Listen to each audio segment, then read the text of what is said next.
an important instrument which has enabled the Reserve Bank to communicate the gist of the monetary policy decisions and the rationale behind it.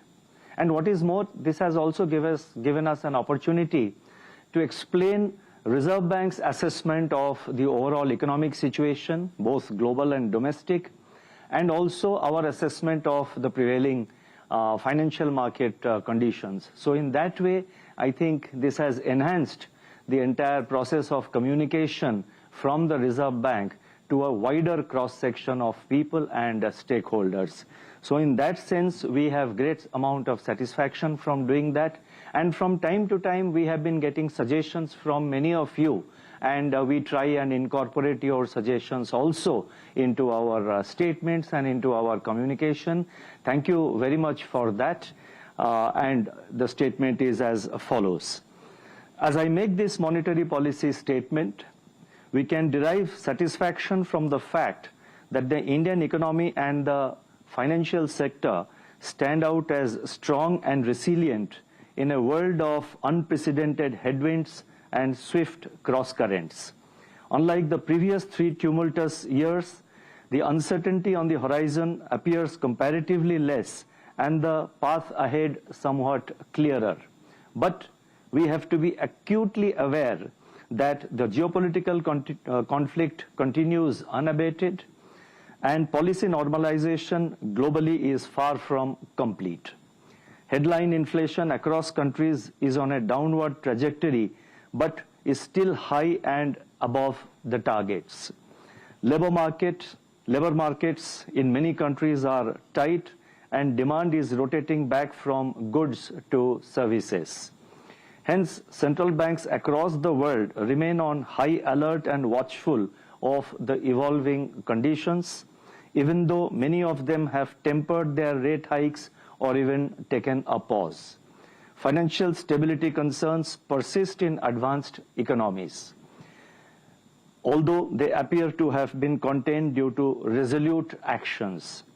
Retrenchment in trade, technology, capital flows caused by geopolitical fault lines and economic fragmentation further complicate the situation. In these challenging times, the Reserve Bank of India has continued to focus on preserving price and financial stability, while ensuring adequate flow of financial resources to all productive sectors of the economy. As a result, domestic macroeconomic fundamentals are strengthening. Economic activity is exhibiting resilience, inflation has moderated, the current account deficit has narrowed, and foreign exchange reserves are comfortable. Fiscal consolidation is also ongoing. The Indian banking system remains stable and resilient. Credit growth is robust and domestic financial markets have evolved in an orderly manner. Let me now turn to the decisions and deliberations of the Monetary Policy Committee. As many of you would be aware, the Monetary Policy Committee met on 6th, 7th and 8th June, and based on an assessment of the macroeconomic situation and outlook, the MPC decided unanimously to keep the policy repo rate unchanged at 6.5%. Consequently, the standing deposit facility, that is SDF rate, remains at 6.25%, and the marginal standing facility and the bank rates, they stand at 6.75%. The MPC also decided by a majority of 5 out of 6 members to remain focused on withdrawal of accommodation to ensure that inflation progressively aligns with the target while supporting growth. Let me now explain the MPC's rationale for these decisions on both policy rate as well as the stance. The MPC recognized that the pace of global economic activity is expected to decelerate in 2023. That's in the current year. And this is mainly because it is getting dragged down by elevated inflation, tight financial conditions, and geopolitical tensions, which are still continuing. The pace of monetary tightening has slowed in recent months, but uncertainty remains on its future trajectory as inflation continues to rule above targets across the world. And in the last few days, you would have noticed that two major central banks have, after adopting a pause for several months, they have gone for increasing the policy rates. So therefore, what I am saying is that the monetary policy, the pace of monetary policy has slowed, tightening of monetary policy has slowed down, but uncertainty remains on the future trajectory as inflation continues to roll above targets across the world. In India, consumer price inflation eased during March-April 2023 and moved into tolerance band, declining from 6.7% last year, that is 22-23. Headline inflation, however, is still above the target as per the latest data and is expected to remain so according to our projections for 23-24. So when I say headline inflation is still above the target, I am referring to headline inflation as per our assessment will remain above 4% throughout 23-24. Therefore, close and continued vigil on the evolving inflation outlook is absolutely necessary, especially as the monsoon outlook and the impact of El Nino remain uncertain. Real GDP growth in 2022-23, on the other hand, turned out to be stronger than anticipated and is holding up well.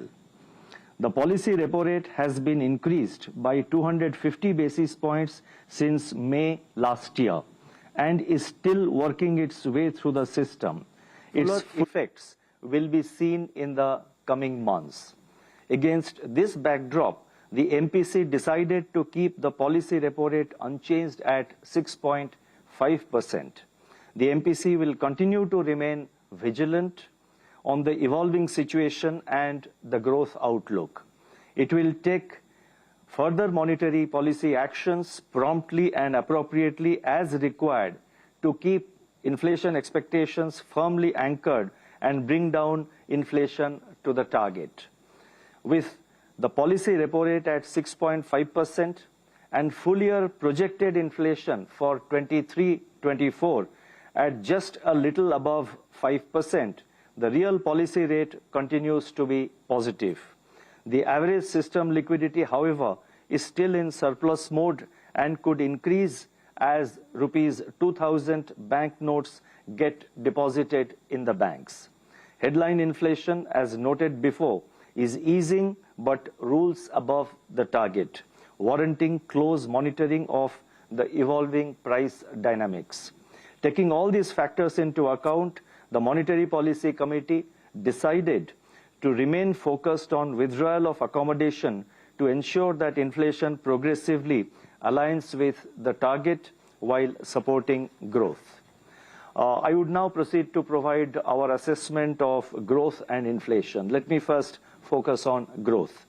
India's real gross domestic product, that is real GDP, recorded a growth of 7.2% in 2022-23, stronger than the earlier estimate of 7%.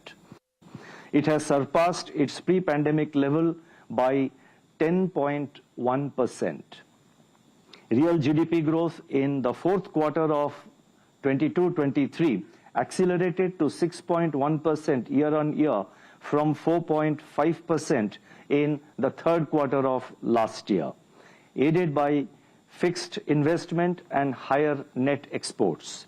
On the supply side, real gross value added, that is GVA, accelerated from 4.7% in Q3 to 6.5% in Q4, driven by rebound in manufacturing activity, which moved into expansion territory after 2 quarters of contraction.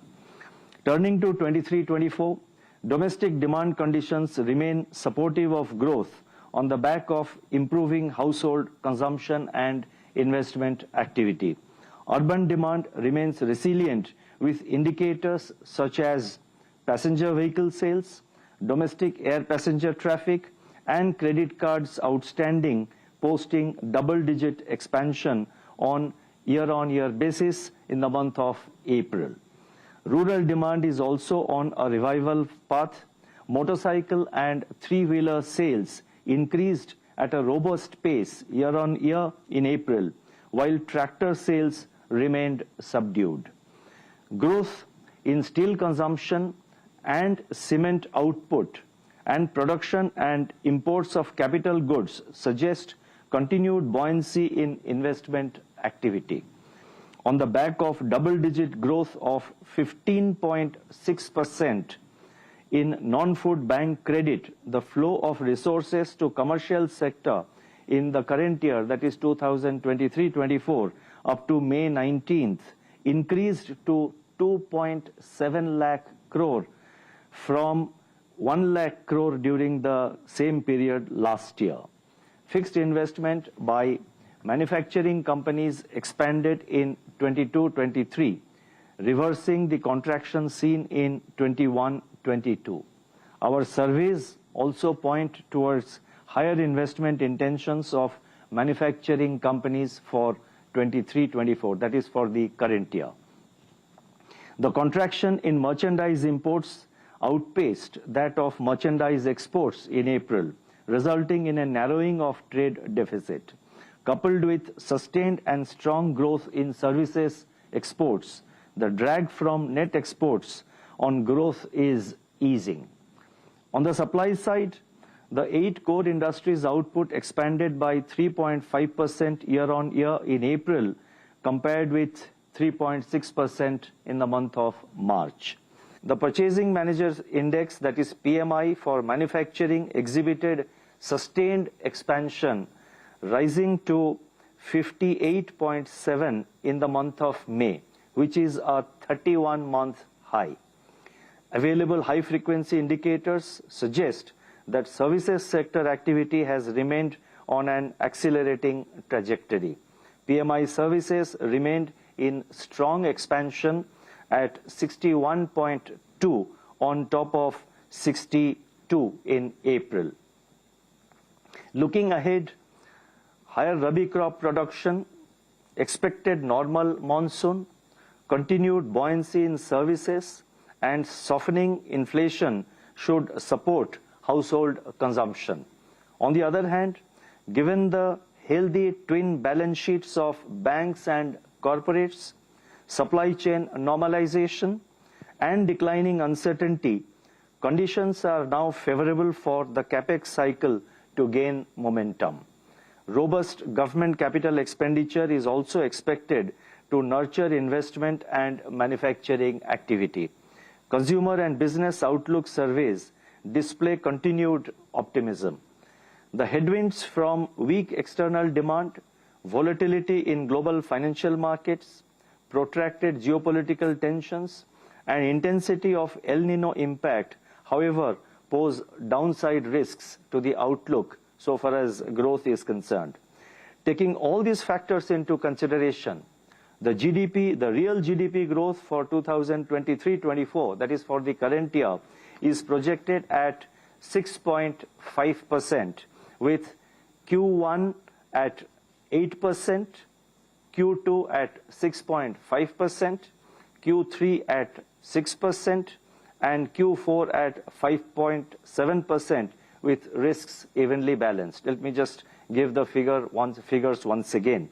So the GDP growth, real GDP growth projection for the current year 23-24, the projection that we are making is 6.5%, and the quarterly breakup is as follows. The first quarter, the estimate is that it would be 8%, second quarter 6.5%, third quarter 6%, and fourth quarter 5.7%, and the risks are evenly balanced. Let me now turn to inflation. Headline CPI inflation has come down during March-April 2023 to 4.7% in April, the lowest reading since November 2021. Monetary policy tightening and supply-side measures contributed to this process. The easing of inflation was observed across food, fuel and core, that is the CPI excluding food and fuel categories. That means all categories of headline inflation witnessed, easing of the inflation pressures. Food inflation declined to 4.2% in April, while core inflation moderated to 5.1%. A durable disinflation in core component would be critical for a sustained alignment of the headline inflation with the target. Going forward, with the recent Rabi harvest remaining largely immune to adverse weather events, the near-term inflation outlook looks more favorable than at the time of the last MPC meeting in April. The forecast of a normal southwest monsoon by the Indian Meteorological Department, IMD, augurs well for the Kharif crops. Uncertainties, however, remain on the spatial and temporal